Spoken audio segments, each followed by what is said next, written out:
दुर्योधन के मृत्यु के बाद उसकी पत्नी भानुमति का क्या हुआ? दुर्योधन महाभारत का सबसे विवाद पात्र एक ऐसा व्यक्ति जिसकी महत्वाकांक्षा और अहंकार ने न केवल उनका जीवन छीन लिया बल्कि पूरे कौरव वंश का सर्वनाश कर डाला। लेकिन उसके पीछे जो कहानी छुट गई वो थी उनकी धर्मपत्नी भानुमति की। क्या आपने कभी सोचा है कि दुर्योधन की मृत्यु के बाद उसकी पत्नी भानुमति का क्या हुआ? आज हम इसी रहस्य से पर्दा उठाएंगे। भानुमति कलिंग नरेश चित्रागंधा की पुत्री और पृथ्वी पर द्रौपदी के बाद दूसरी सबसे सुंदर स्त्री मानी जाती थी। केवल सुंदर नहीं, वह अत्यंत बुद्धिमान, विनम्र और साहसी महिला भी थी। उनके पिता ने उनका स्वयंवर रचा था और भानुमति स्वयं अर्जुन को अपना जीवन साथी बनाना चाहती थी। स्वयंवर में देश विदेश के क्षत्रिय आमंत्रित किए गए, लेकिन अर्जुन वहां नहीं पहुंचे। स्वयंवर सभा में भानुमति अपने हाथ में वरमाला लिए एक एक राजा के सामने से गुजरी। जब वह दुर्योधन के सामने आई तो उसने अनदेखा कर आगे निकल गई। यह बात दुर्योधन ने अहंकार को सहन नहीं हुई। उसने बलपूर्वक भानुमति के हाथ से माला लेकर अपने गले में डलवा ली और सभा में खलबली मच गई। जब राजाओं ने विरोध किया तब दुर्योधन ने भानुमति का हाथ पकड़ा और उसे जबरन उठा ले आया। इस कृत्यज्ञ में उसका मित्र कर्ण भी साथ था। हस्तिनापुर में लाकर दुर्योधन ने भानुमति को समझाया कि भीष्म पितामह ने भी अपने भाइयों के लिए अंबिका और अंबालिका का हरण किया था। परिस्थितियों के आगे विवश होकर भानुमति ने दुर्योधन को पति स्वरूप में स्वीकार किया। स्वयं समय के साथ दोनों के 2 संतान हुए, एक पुत्र लक्ष्मण और एक पुत्री लक्ष्मणा। लक्ष्मणा भी अपनी मां की तरह एक साहसी, सुंदर और बुद्धिमान निकली।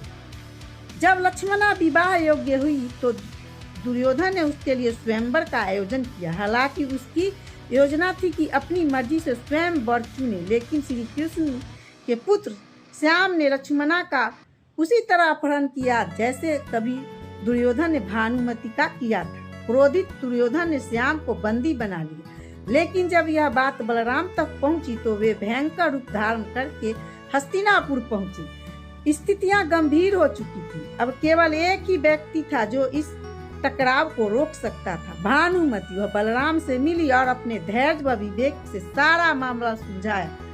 अंत्यतः लक्ष्मणा और श्याम का विवाह संपन्न हुआ। यह भानुमति की पहली बड़ी भूमिका थी जिसमें उसने युद्ध की जगह संवाद और सुलभ को चुना। महाभारत का युद्ध शुरू हुआ और भानुमति का पुत्र लक्ष्मण अभिमन्यु के हाथों मारा गया। कुछ ही समय बाद भीम के गदे के प्रहार से दुर्योधन भी मृत्यु को प्राप्त हुआ। अब भानुमति अकेली थी। उनका परिवार उजड़ चुका था, लेकिन उन्होंने हार नहीं मानी।